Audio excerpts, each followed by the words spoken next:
you were kind of up on the stage talking about how both children were born premature. Give us your story. This is Andrew, and he is 13, and this is Leah, and she is 8, and they both were born premature. Andrew was born at 23 weeks. He weighed 1 pound 9 ounces, 12 and a half inches long, and Leah was born at 32 weeks. She weighed 5 pounds 2 ounces, which was, really large compared to him, but she was still, premature, and they have lifelong issues with prematurity. The things that he has retinopathy of prematurity, which is a premature eye disease, and they both have asthma, and it's just always a struggle. It's a roller coaster when you have a child who's born, not just premature, but with any disability. It's always a struggle. It's always a roller coaster.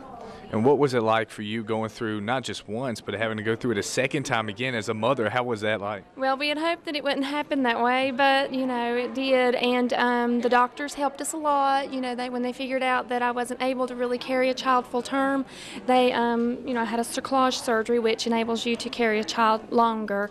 But it was bad. It was very heartbreaking to think, that the second one may not be as lucky as the first one, because they're almost 6 years apart, and you just don't know what's going to happen when you have a premature baby. So. And now tell us a little bit about the March of Dimes. How did you get involved with it? Well, my mom has always been a supporter of March of Dimes. She's always gave to March of Dimes, and so I've always known about it. When I was younger, I didn't really know what they did, but there's a lot of things that March of Dimes does, like kangaroo care. I learned when he was in the hospital, where you place the child against your chest, and it mimics your heartbeat.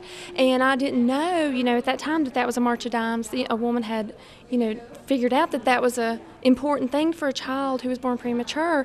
And then there's also the machines. Both of my children were on machines, breathing machines. He was on a machine that would breathe completely for him. He did not have to take a breath, period, which he couldn't do on his own anyway, but every so often, which means that he would not have survived at all had it not been for that machine. And so, March of Dimes does give they help with the equipment, they help with the research in all of this. And then she was also in a breathing hood and on a CPAP machine, so they both benefited greatly from the research through March of Dimes, because without that, they would not be here.